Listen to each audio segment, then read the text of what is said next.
En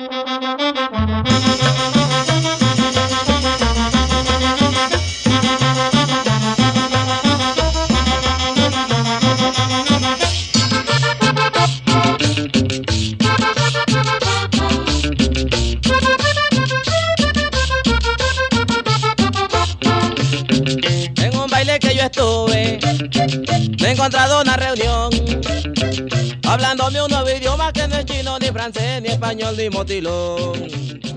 En un baile que yo estuve.